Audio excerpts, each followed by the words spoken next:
we welcome you to another episode of The Matrix on Primal. Good afternoon, everyone. Hello. Good afternoon. Good afternoon. So, Mom, do you want to introduce our guests? I would love to introduce our guests. So, I'm a firm believer in things happening for a reason and divine intervention and all that good stuff. And this beautiful lady and I met when our children were in daycare. So that was, 35 or so years ago. Wow. And then we didn't see each other. Well, we ran into each other now and again. Hello, how are you? Oh, nice to see you. But then after I retired from Trinity, I went to work for her. She was my supervisor, starting out as the assistant director of Blue Hills Civic Association, which has now been renamed Building Hartford by Community Action. Wow. And then she became the executive director, which was a wonderful gain for everyone. We needed a change in leadership. We needed a change in vision. And she kept on some of the activities and programming that they had been doing for over 50 years. And it's just been a wonderful anchor in our community. And it's just spread wide and far at this point. But I think that they've been more well known for the youth, not just youth programming, but the youth that have come and gone through the program and then gone on to college and making a name for themselves and coming back and working with the program, working for the program. It's just a wonderful cycle of love and education, intelligence. It's great. So I'd like to introduce Vicki Gallon-Clark, the executive director of Blue Hills Civic Association, now renamed Building Hartford for Community Action.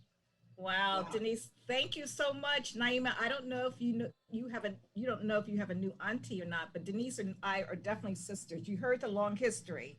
Yes, it's so nice to come full circle, and it's always been a pleasure to work hand in hand with your mom, with Denise Best, who is so committed to this community.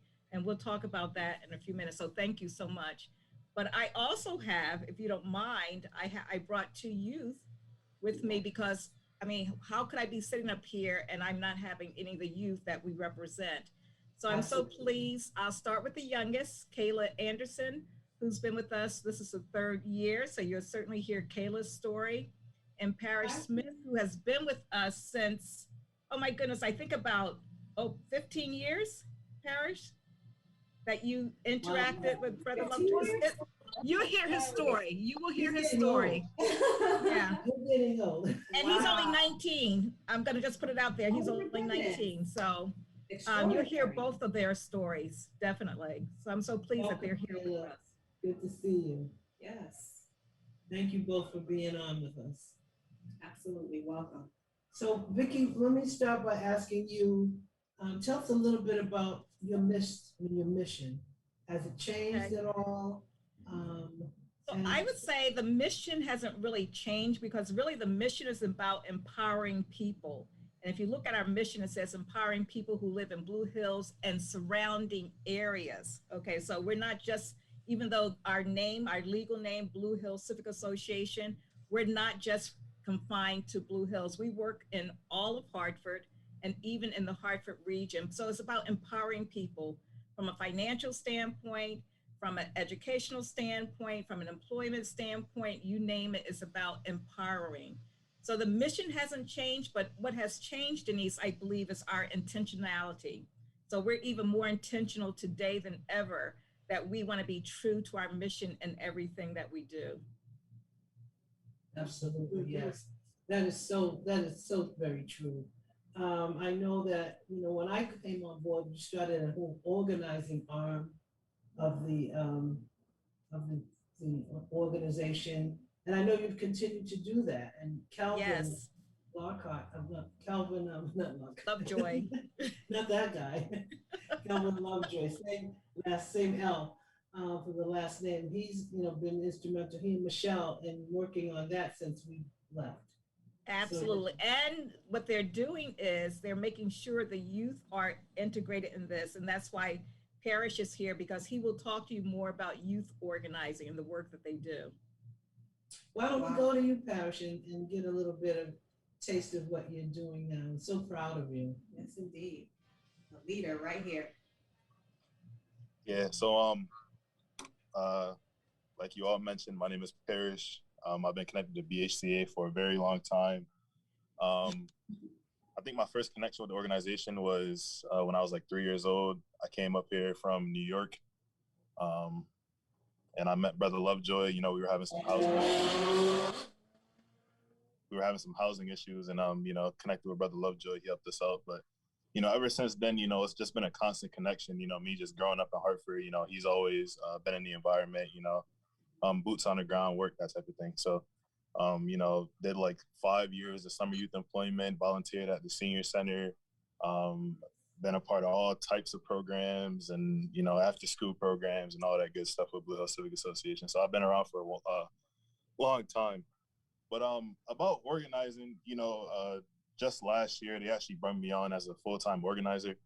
So, you know, the work I do now is dealing with public safety. We're actually on a public safety initiative right now. It's called CBCR, which stands for Community-Based Crime Reduction. And what we're doing is we're organizing the residents in the Northeast, not more specific, the Barber, Judson, Martin, Nelson kind of square area in the Northeast neighborhood. And, you know, we're organizing around just, you know, violence, public safety, you know, that type of thing. So. Okay. So much needed. Absolutely. Do you see, are you noticing an uptick in those, you know, violent activities since COVID? Yeah, definitely. And now that COVID's over, I feel like it's gotten worse because now, you know, mental health is like, you know, mental health issues and stuff like that is at an all-time high, and people are coming out of quarantine, and, you know, now is the time to let all the anger out. So, you know, we definitely seen an uptick. Right. And now there's a variant. So COVID was over, but there's a new COVID, and it seems like it's worse than it was last year. So your peers will be met with probably more problems when schools start opening and maybe start closing again. Is that something that you're fearing or your parents are fearing? Well, yeah, it always is unfortunate when, you know, like the younger population doesn't really have like opportunities and stuff, because then, you know, that just allows for a lot of just free time, and, you know, free time in an environment that struggles with poverty and violence, you know, it doesn't really add up to. Absolutely. Well, we're certainly going to need you even more so once the school begins, because, you know, there'll be conflicts. We'll have to be teaching these young people conflict resolution, you know, some spirituality thrown in there, you know, some grounding, some referrals to getting some mental health checks. I mean, there's just so much that I'm fearing that's going to, you know, erupt once school begins again, because we couldn't really deal with it, because before we could actually really get back out and reach out to people, you know, we had to start pulling back again. Right. You know, I knew from the beginning that we were pulling out too fast, and now here we are with this new variant, and now trying to tighten things up, and people didn't really get the services that they need. Kayla, what do you think? Tell us a little bit about what you're doing. Are you working with Parish? No, sadly, I'm not working with Paris, but I mainly work with Miss Sylvia, the financial manager. I like assist her with all the like financial needs of Blue Hills Civic, and right now I've been basically focused on payroll for the summer youth employment program, and so I've been helping out like Miss Ajovi Simpini and Miss Sylvia with processing students, like their W-4s, tax papers, their direct deposits. They're putting in their hours into our system to make sure everyone's getting paid, and just like small trivial things around the office. But That's trivial. That's not small. Payroll is a big deal. Yes, it is. Very important. Oh, Yeah. Congratulations. Absolutely. Congratulations. I mean, if you wanted to, you can intern at, I mean, not saying that you should leave where you are. Now she's trying to At steal all. her away. No. But you can get a job later at Cigna or anywhere in human resources and be the head of human resources. That's right. I mean, these are skills that you can most definitely transfer anywhere, both of you. Later, though. Later. Much We don't much want later. later. Once you I train don't want Miss someone Vicki to to be take mad. your place. Yes. Yeah, continue to make a difference in Hartford more and, you know, give the torch to someone else before you go. Yes. I wanted to ask you guys, do you think that the skills that you learned here at Blue Hills Civic Association set you apart from your peers? And if so, do they notice it and do they emulate you with the gifts and talents that you have? I 100% think so. Because over the last 3 years, ever since I really been introduced to organizing, I've just been learning all different types of just social skills and people skills and facilitation skills and, you know, becoming more organized and just developing a lot more as a person. And, you know, every time I'm with somebody older, they always say that, you know, I remind them of like an old man. I've been hearing that a lot recently. So, so I definitely transitioned. Indeed. Well, you've been there since you were 3, so you were gifted. You were able to take all of that stuff in like a sponge from a little boy. So, you know, I think it just in you became greater, faster, probably, you know, developed more. Yeah, it's definitely a compliment. Mm-hmm. No doubt about it. Yeah, definitely. Yeah, I'm sorry. No, please go ahead. I definitely do think that I like it, or it like my experience has set me apart from my peers because like when I look around myself and my like friend group, they don't really have the experience that I have. Like I would introduce it to them, but maybe it doesn't fit their schedule. And so it's like there's a difference in my actions, like in the working environment, like over just the past 3 years, which is, yeah, that was my whole experience so far. Over the past 3 years, I've seen like myself grow a lot and become a lot more mature. Like a lot of the times my age is mistaken because of my maturity. Like I'm 16, but a lot of people presume that I'm like 8. Yeah. A lot of people are surprised and they presume that I'm like 18, 19, like Miss Ajovi. She thought that I was in college. I did too. I was going to ask you what college you're attending and when you have to get back there. You're 16? Amazing. Yes. That is amazing. When's your birthday? You must be 17 soon. My birthday is March 15th. Next year. Yeah. That's amazing. Yes. You're amazing. Yes, you are. Wow. Truly a trailblazer. They both are, definitely. And so Kayla doesn't just stay in the office. I don't know, Kayla, do you want to talk about other things that you do? Yeah.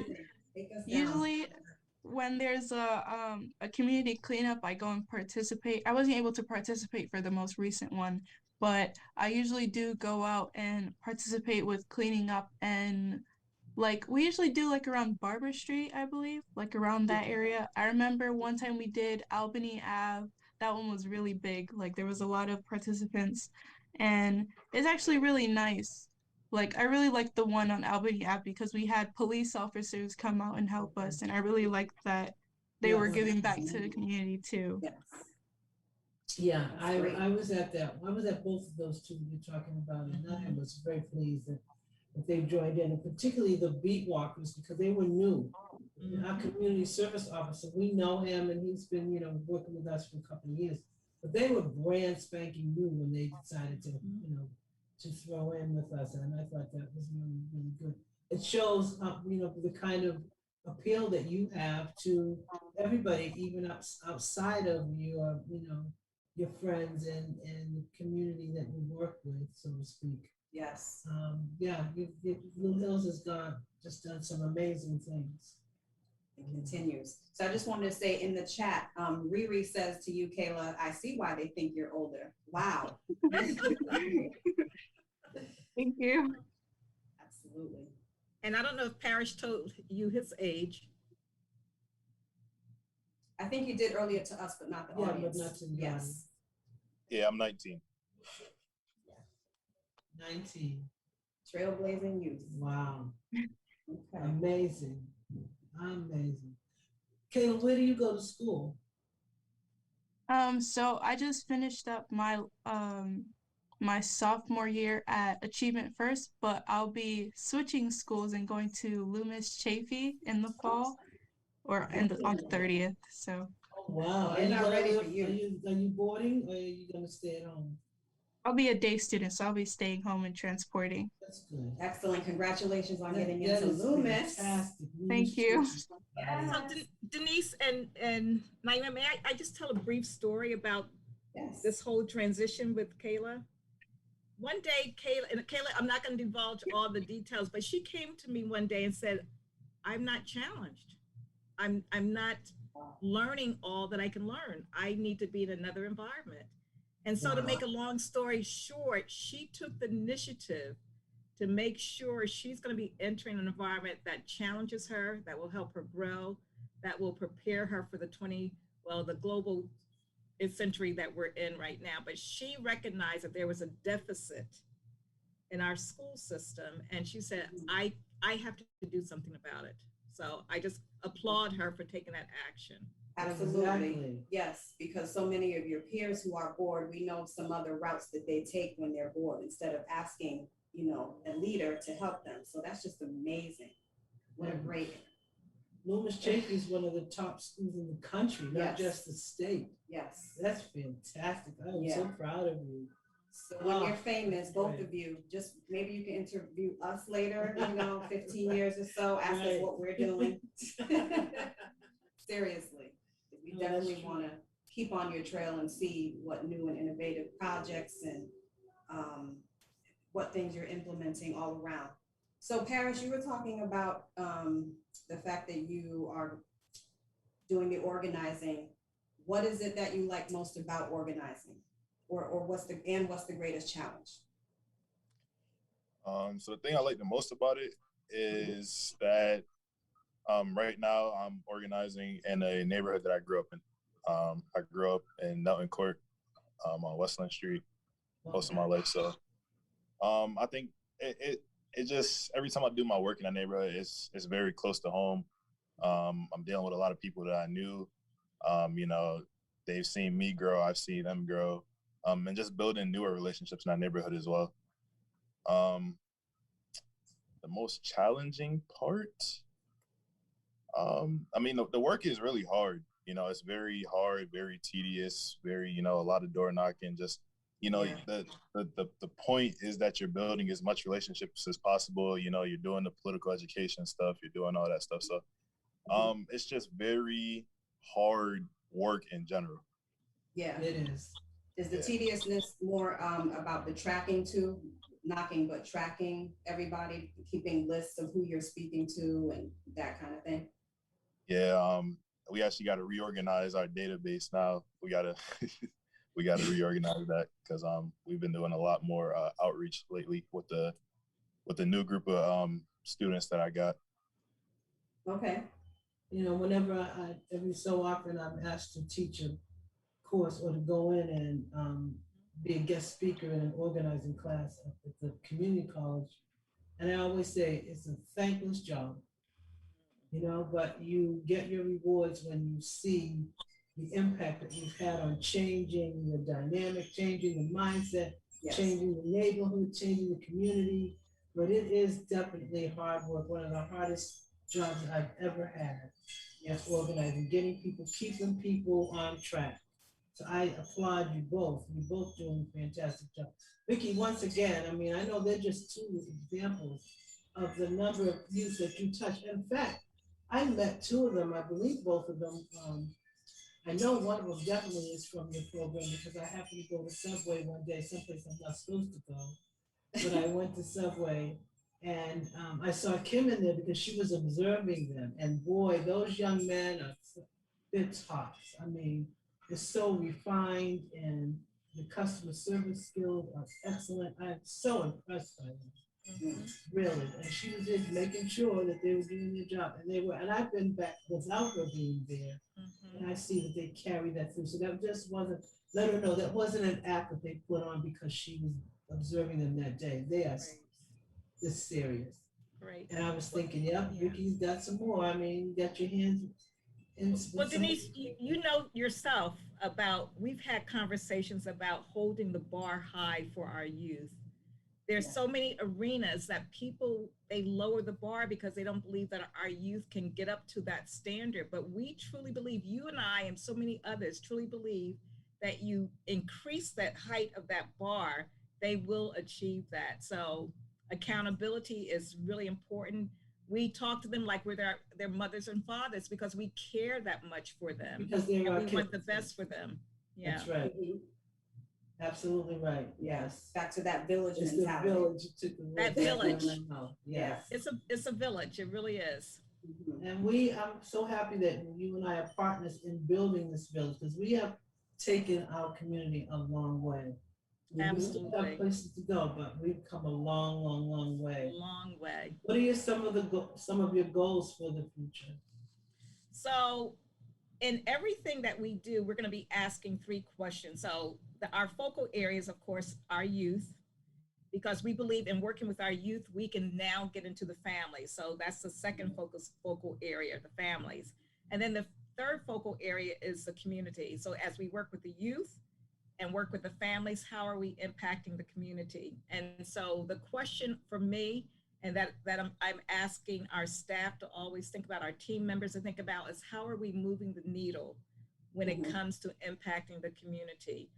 What difference are we making? What are we doing to address poverty? You heard Parrish talk about that.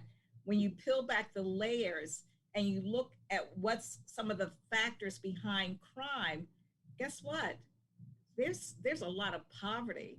And out of poverty, if you know about the broken window theory, there's a lot of negative behaviors at the crux of poverty. So Yeah. we have decided moving forward that we can't do things unless we're also addressing poverty. Right. So we have a new initiative. I'm very grateful for the Hartford Foundation for Public Giving, who saw our vision and they said, we believe in that. And so we're starting a new program. It's called Building Family Wealth. And basically, we're going to start, it's a pilot program. We're going to start with 15 families at a time. And we're going to take them through a very intensive, it's a national financial literacy class, every member of the household. And once they graduate, we will give them $1,000 to start an emergency fund as we help them build their emergency fund, a short-term, long-term fund, and do a debt reduction plan. So we're going to share that information with our other funders and the Hartford Foundation, and we're hoping to increase it the next cycle to 25 families. So imagine if you're working with 15 to 25 families at a time, and they get on their feet, and then you work with the next group, and then they get on their feet, and you work with the next group, and everyone from the youngest to the oldest, now they're financial literacy masters. Yeah. And so we want to break that cycle of generational poverty and now call it generational wealth. And so that's one of the things we're working on. So that's a very new initiative. That's amazing. Talk about the ripple effects. Yeah. And the word of mouth aspect of it. People, talking about what's going on, and then other families calling you to be a part of it. Absolutely. Amazing initiative. That is. Yeah. It truly is. And I was talking with Howard Cahill just yesterday. So you'll have to apply to the Prosperity Foundation. Absolutely. And Howard, and we've talked, and he shares the same vision because the work that he's doing in the Barber Street area. So we believe that, and another thing, Denise, is that when I look at moving the needle, I really truly know that no one is an island. No agency is an island. No one can do this work alone. So the collaboration, that's why I talked about being intentional. We are so intentional about collaborating with other like-minded entities and people. And so in collaborating together, we know that we can make a bigger, more significant impact.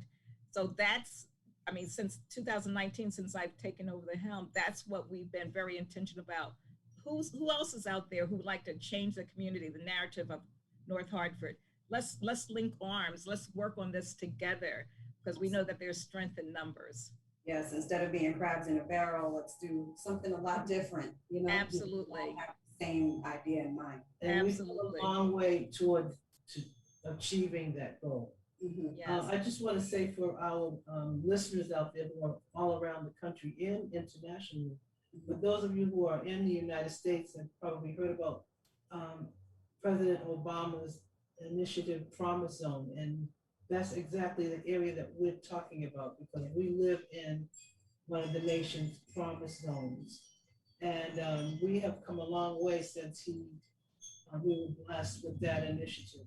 I mean, I can't say that takes all of the credit because we were here before the Promise Zone and we'll be here when the funding is gone, but it certainly gave us a little jump and it helped us to come together, and as you said, to collaborate together. We have really a great cohort of community leaders now that really are working toward the same goals as you know, collaboratively, and it's making a lot of difference. You and I both are not from here originally, so we can see. We know what it was like when we came here, and we can Absolutely. see growth. Absolutely. Wow, that's a great perspective. Yes. To have. Another thing that we're being intentional about is intergenerational services. So you know that we're the fiduciary agent and the managing partner for the North End Senior Center. Yeah. And so we truly are partnering with the seniors. They have so much wealth and wisdom. Yeah. We just finished a project called COVID-19, or I should say COVID Black.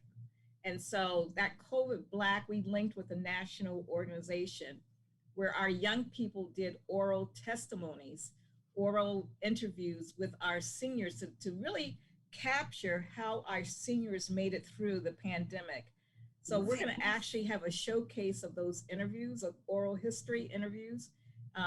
Within the next month or so, you're going to hear about that, where we're going to open up for the community, and you'll see our seniors tell their stories.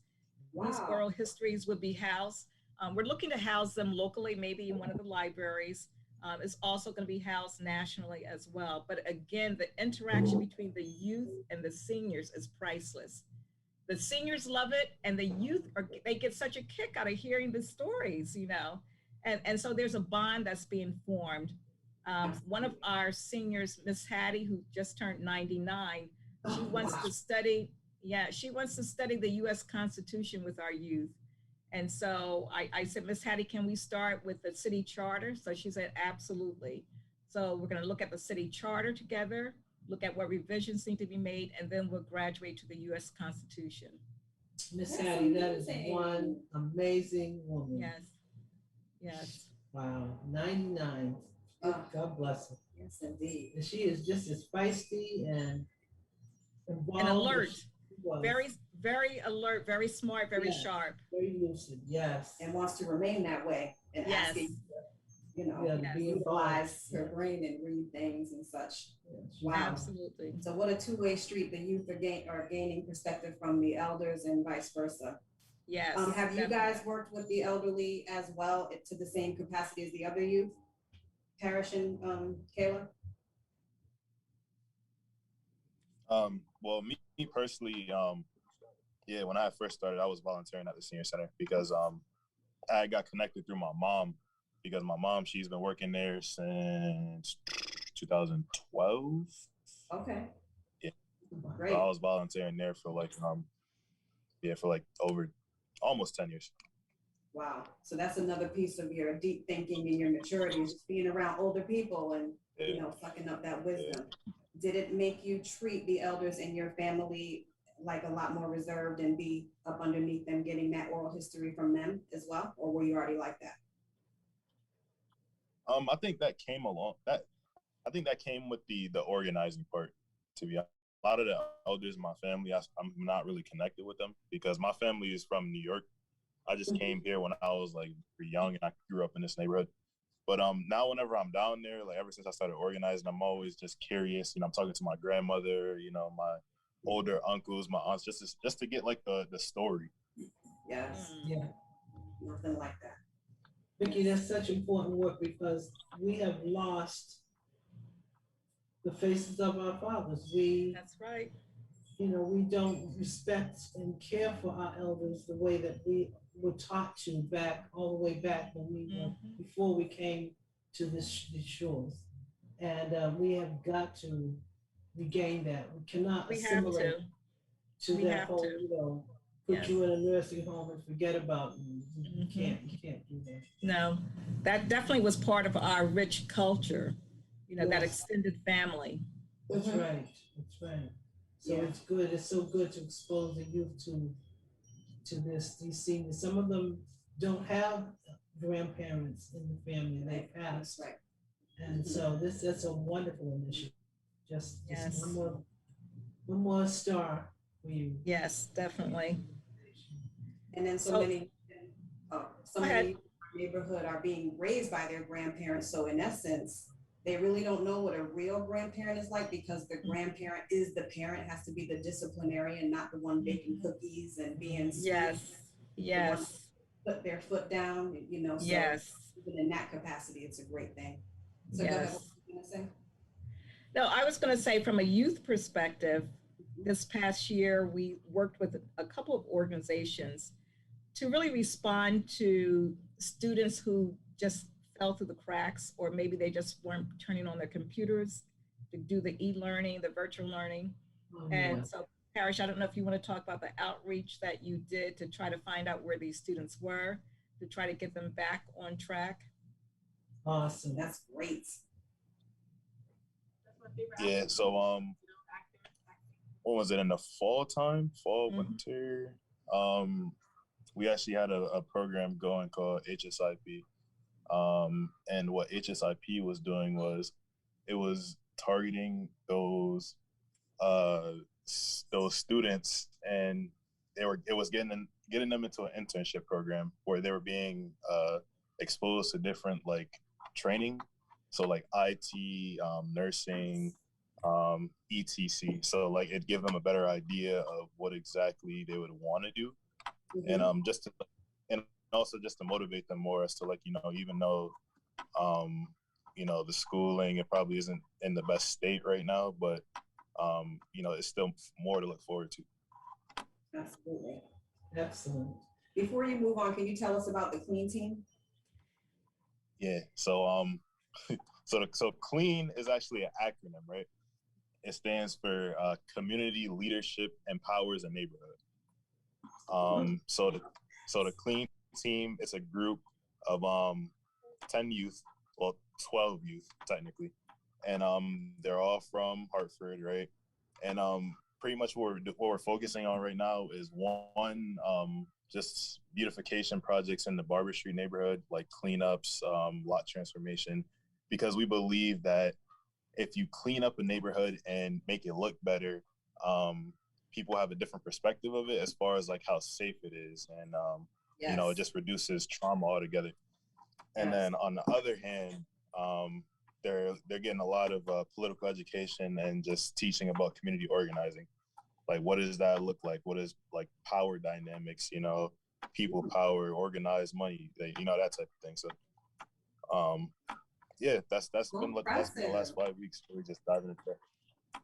It is impressive. I hear you throwing that language out there. Yeah. Like, yes, you are a true organizer. Hartford is in good hands. I'm telling you. Absolutely. That's fantastic. Yeah. Because I knew you would do great things from the minute I met you. And I can see the sky's the limit. You're doing such wonderful things. Let me ask you this. I was talking to superintendent of school. This is, months ago during the shutdown and when kids were working remotely. And from your vantage point, and I know the statistics, but how many, how, what phrases? I don't want you to try to think of numbers per se, but how damaging was that year of working remotely to the kids in our community? I know that, access to laptops was an issue, the bandwidth was an issue, and just simply staying focused without having that adult there to keep you on track. How do kids talk about that, or is that something that is a concern of the community of youth? Yeah, yeah, I've been hearing all about it since it really happened because a huge part of the problem was that we were already having issues with education before the pandemic even hit. You know, Yeah. all of that stuff was already an issue when, you know, the students were in school already. So then, you know, you just make the environment worse. You know, what exactly, you know, did you expect, right? Mhm. So, you know, it threw everything off, and, you know, we're definitely still recovering from it now. You know, people are coming out of their rooms, back in the classroom. You know, they're trying to let all this energy out and stuff. So, yeah, it's definitely tough. It was a tough time, and I think like we're still kind of battling with the aftermath now. Yeah, we were talking about this on another program on this radio for women. The repercussions are gonna be around for some time. Mhm. That lack of, social, emotional well-being, because some kids needed to get out of their home every day just to, Right. feel a sense of comfort and Right. peace. Mhm. Yeah, it was, I knew right from the beginning, I thought this is gonna be horrible for some families that don't need to be quarantined with each other 24/7, Mhm. 7 days a week. And Yeah, like you said, we're not going to see the Yeah, long-term actually, to add on, impact for a while. Yes, that's true. Like even DCF, yeah, the calls stopped to DCF because the kids were at home and there wasn't anybody to report neglect or abuse. So even DCF, I mean, I work with DCF involved children, and so I had a lot of referrals from the mental health end, but not because of abuse and neglect reports from obviously a school or someone's house, because, it wasn't there. So you wonder about those kids. It's not like you want to hear the calls, but you wonder, why are we not getting them? And you know why, it's just Absolutely. scary. I think Parrish was going to say something Yes. about yeah, I just wanted to add on to my response earlier. Another issue was that, you know, in organizing, I always teach about this thing called the EQ versus the IQ. I learned this from Brother Lovejoy. Um, you know, at home and in our neighborhoods, we're already dealing with a whole bunch of emotional stuff, right? The EQ stands for the emotional quotient, right? So it's all these traumatic things, you know, me not having food, just the household I'm in, not having really a stable family, you know, all those different types of things are already like, you know, eating away at you. And then for some people, school was like the place to go to where, you know, at least I'm getting a muffin in the morning with some juice and then maybe some lunch, you know. It was my opportunity to go ahead and, you know, socialize with my friends. But then like now you just took that away from them. So now, you know, it just got worse. Absolutely. Yeah. And by the time they started with the free lunches, because they did start implementing that, but by the time they did that, there had been hungry children for months yes. before they started offering the kids to come and get Mhm. lunches and such and breakfast. Mhm. Yeah, thank you for sharing that. So, well, while we're still on the topic, Parish is there, and Kayla, being that, this is still affecting you, how do you cope? What are your outlets? Is it music? Is it, putting all of your efforts into the work that you do now? What are some of the ways that you cope with the stress?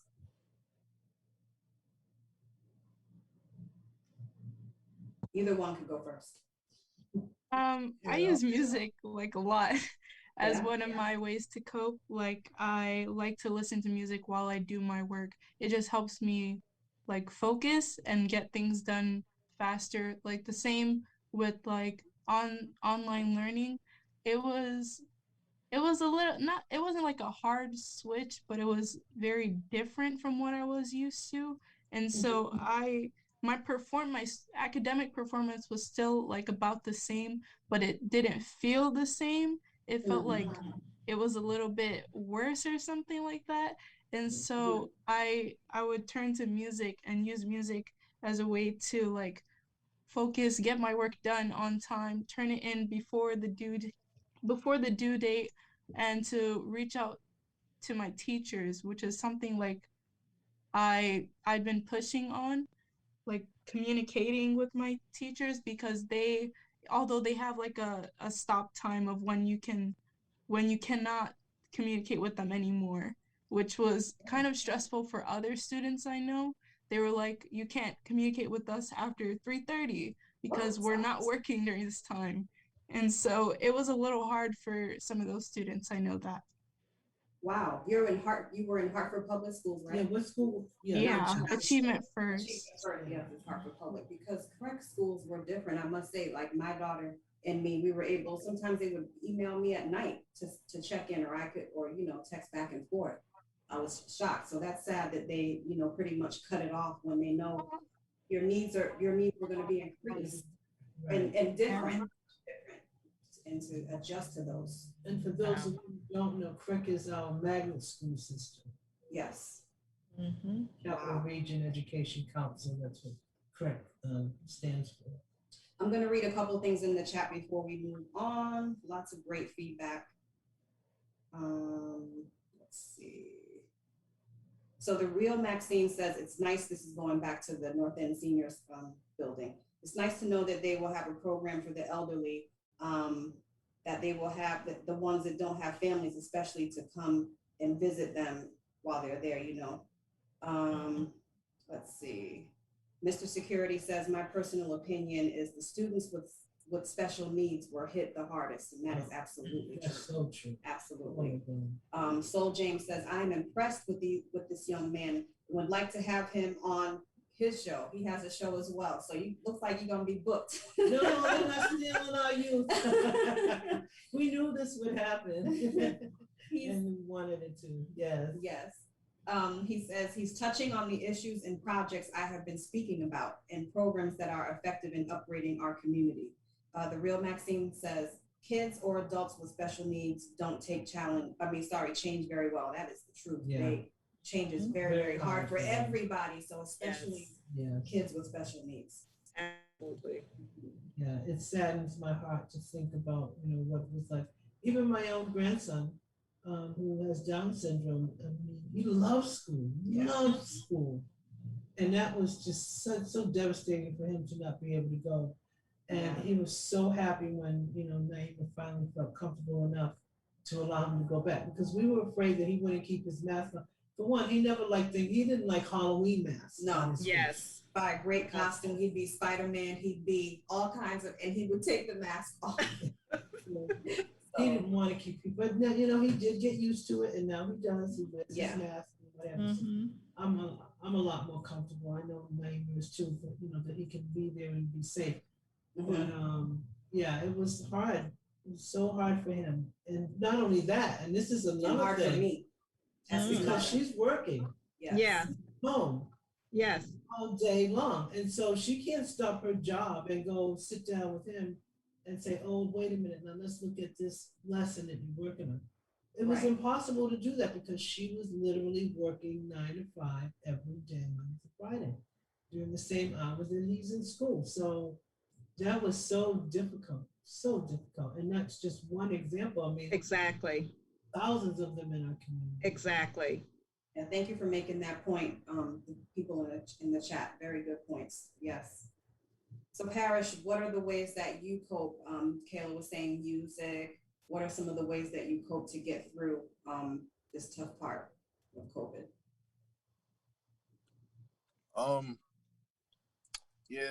Music. I have a very good support system of people. So just friends, that helps. But in general, I think I'm just a person that's just extremely in control of my emotions, especially with the violence intervention work that I do. I'm always exposed to, other people's vicarious trauma, and that it's a real thing, to be honest. So, the self-care part is definitely like a part of my norm. All right, you're way ahead of the game. Self-care. Awesome. Now, the Legacy Foundation that's in the building where you were before you had your own building.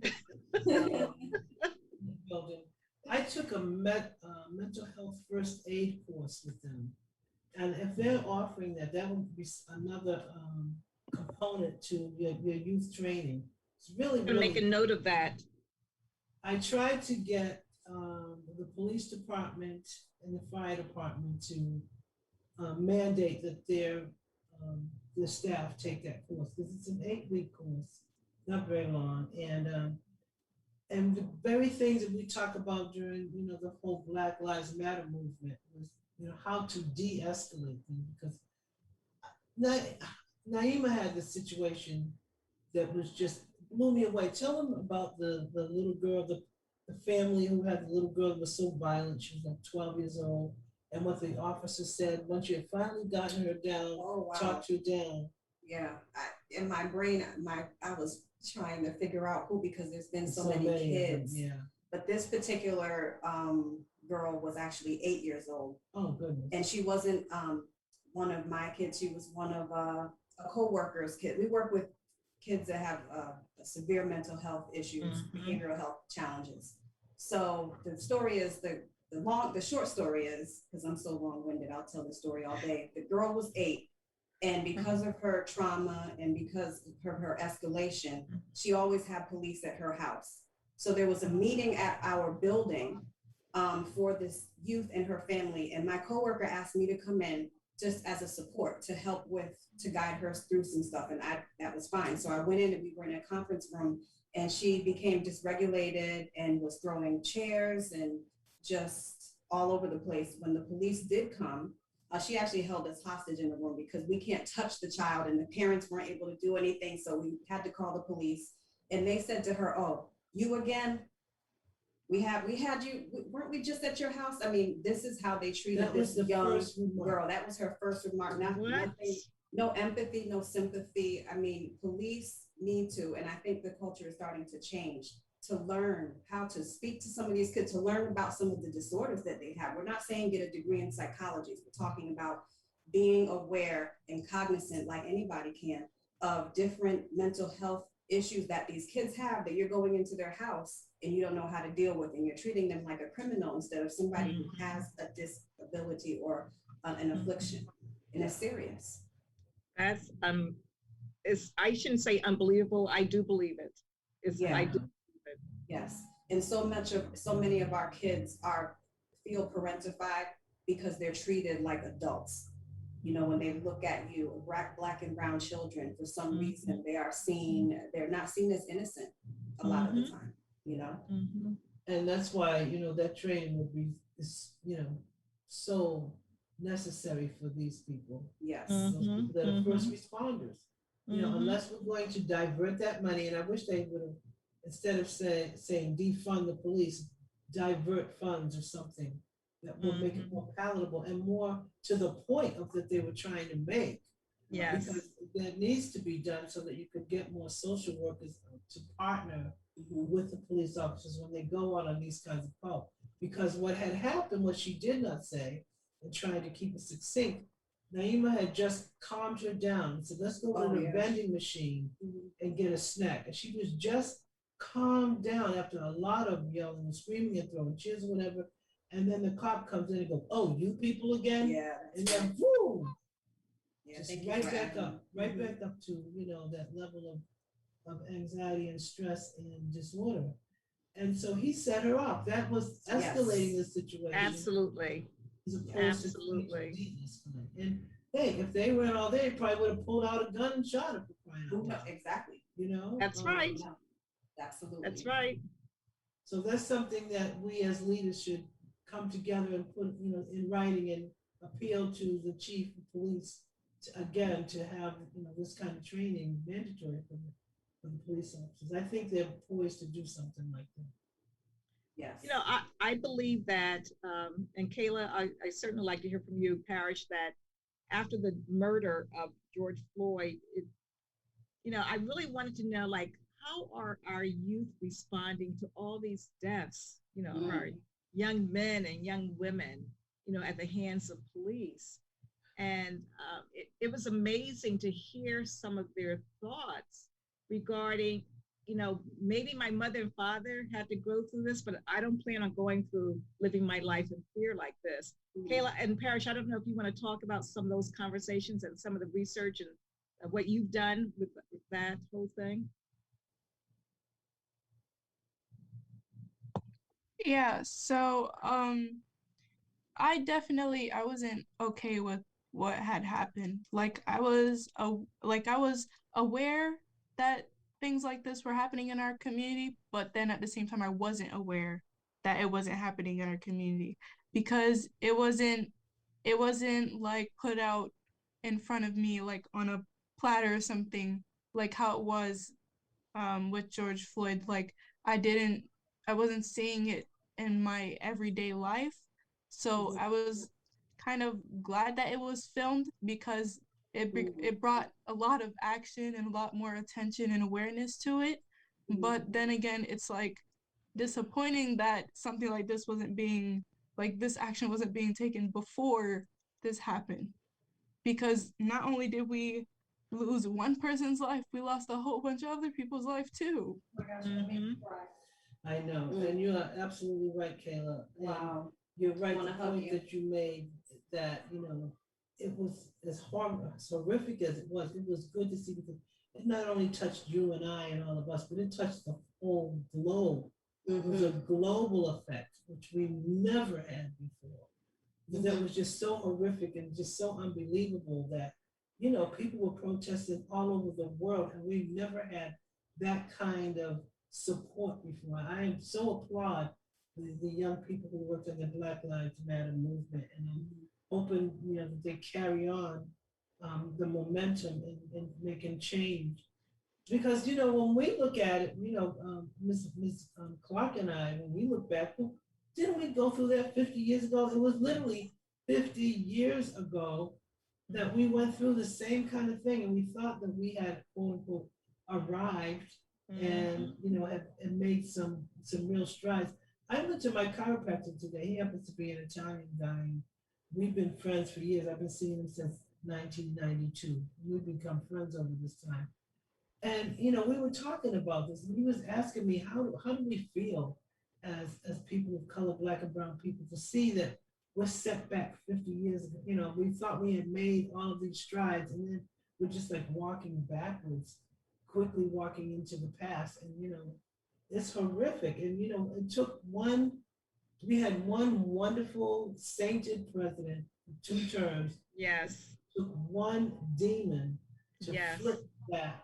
Yes. So in 4 short years, it gave license to this kind of violence and Yeah. just Things that they already wanted to do, we gave them permission. Yeah, he Just gave like them going to the Exactly. White House, I mean, the same yeah, thing. exactly. Exactly. Yeah. Exactly. Mhm. Yeah, the Capitol. I'm gonna read some things in the chat. Soul James says, police officers have limited training on certain social issues. I think when there's a socially dysfunctional situation, a social worker should help to help create or not have the conflict. The real Maxine says, yes, same thing. That's why a social worker should be with the police officer when they go out in those situations. Yes. And then there is a parent of a very special parent in the room, Mr. Security, who is a parent of a special needs child, who says to you, Kayla, he was asking about your school and said that you're an amazing school because his special needs son is going to be a UConn graduate, class of 2021, with a GPA of 3.2. You go. Oh my God. Yes, go That's achieve your first. awesome. Yes, and go to your son. What's your son's name, Mr. Security? So we can shout him out. That's awesome. Yes. Very good. That is awesome. That Yeah. is That is awesome. awesome. Very, very good. So I just wanted to share that. We can continue. We talked about, Parish, can you share a little bit about how the shooting, how the beating, of George Floyd affected you or still may affect you? Yeah, to be honest, can you hear me? I'm having some connection issues. We can. Okay. We can hear you. So I mean, just yeah, so organizing around the issue of public safety, the police, they're public servants, right? A big part of that was to try to, rebuild try to build a relationship between community and police and try to, integrate them into our community. And then that whole thing happened, and then everybody didn't want any parts of any police officer anywhere near them. So, to be honest, it just made the work a whole lot harder. And yeah, it really just brought that whole police brutality issue back up to the front. You know, a lot of the police accountability stuff and all of that got passed. So apparently something happened that didn't happen before with those riots and all that other stuff. So Yeah. Well, you know that you bring up another good point. We, in this community, we have made some strides of getting the police and the community to see each other differently, understand where we both are coming from. You know, the whole National Night Out thing was part of that. And you know, we had a wonderful black policeman, police officer, can't talk, a wonderful black police chief, Darryl Roberts, who instituted the community policing initiative and worked on that with him. And he handpicked the officers that he wanted to work in each community. And he did such a fabulous job with that. So the first community service officer we had, he was with us for 9 years, Tony Rinaldi. The whole community loved him. He came to our parties, he came to our meetings, he came to, you know, our funerals, weddings.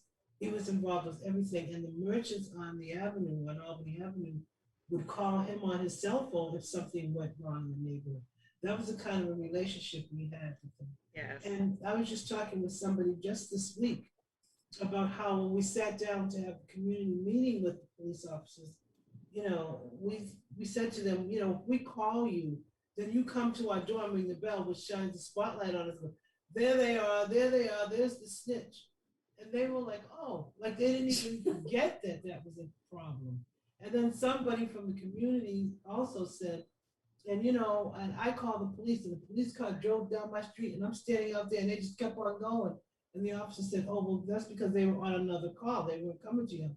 And so we went, oh, okay, we never thought about that. So it was such a you know, a real, the communication was so important during that time. And we could see from each other's vantage point and, you know, start working together. Over the years, we kind of lost some of that. I mean, with the next chief, we did okay. He was the one who marched with the people for when Trayvon Martin was killed. Yes, I remember that. They also came to our West Indian parades, which is this weekend, by the way. Okay, that's right. Party with us at the parades. It was a lot better, you know. Yeah, and some of those were the community service officers. They came and they understood. I remember one of them was talking to me about it. He wasn't on duty that particular year, but he came because he wanted to observe. Like, where should people be? What should we be, you know, aware of, whatever. It was such a different kind of mindset. And, you know, then we had this state policeman who became the chief of police. And that was a real break right there because he had no community involvement. I knew that when they were talking about hiring. I'm like, no, he's not going to work out. He didn't. And so we got to work our way back. And what absolutely is helping us to do that. Yes. Yes. Let us know how we can help do that. We're going to stay in touch. Trying to stay retired. I know that there's some things that I can offer, and I can't not offer it to you too, because you're so fantastic, and I love Vicki to death. So, if anything that I can do in terms of helping to bridge that gap, you let me know. I want to be involved too. I'll be at her heels, learning from her, which I always have. So I want to help as well. We have 2 minutes left, so I just wanted to give 2 minutes. I know. The time always goes like that. It does. It's amazing. It really does. So I just wanted to, when we have to end on time, I wanted to give Kayla and Parische the opportunity to say whatever last thing they want to say, what their dream might be going forward for the future, or anything lastly that you wanted to say. And you too, of course, Vicki. Yeah. Black power. I wish to see a government full of Black people. A police department full of Black people, all Black educators in a Black city. Yeah, that's my dream. All right, sweetheart. Amen to that. I'm on board with you. Yes, into fruition it goes with you. Go ahead, Kayla. That's a very nice dream. It can happen. It can be reality. Yes. Yes, it could happen. People like you can help us make that happen. Yes. Yeah, I agree. I would like to see more Black teachers in the education system or in more Black communities so that the students have or are predominantly Black students in these public schools have people they can relate to, which is actually pretty rare. Like there's a lot more white teachers in our Black communities than Black teachers. Absolutely. Absolutely. Absolutely. And so next year, our organization will be 60 years old. And so my goal, my dream is to work together with young people like Kayla and Parish and with their parents and with their neighbors and with their cousins and aunts and uncles so that we come together and make those goals, those dreams, Parish and Kayla, a reality. Let's do something about our school system. Let's do something about the police department. Let's do something about who is the mayor of Hartford. Let's do something about all of these things. Let's come together because we can. You guys are articulate, you're smart, and let's make the changes that we want to see happen. Absolutely. I'm on board with you. Yes, and let's have you back in a few months to see what's changed since then. I'm sure a lot will have. Thank you guys so very much. Thank you for inviting us. Thank Of you. course. Thank you, Of Kayla. course. Thank you. Be You're in welcome, touch. sweetheart. We will. We want to Absolutely. build our youth cohort. Yes. Speak to that. Mhm. Take care, guys. Thank you guys for Have a listening. good afternoon. You too, Thank baby you. girl. Thank you. Thank you, sweetie. Stay tuned for DJV coming up next with Strictly Reggae. Okay? Bye, everybody. Bye-bye.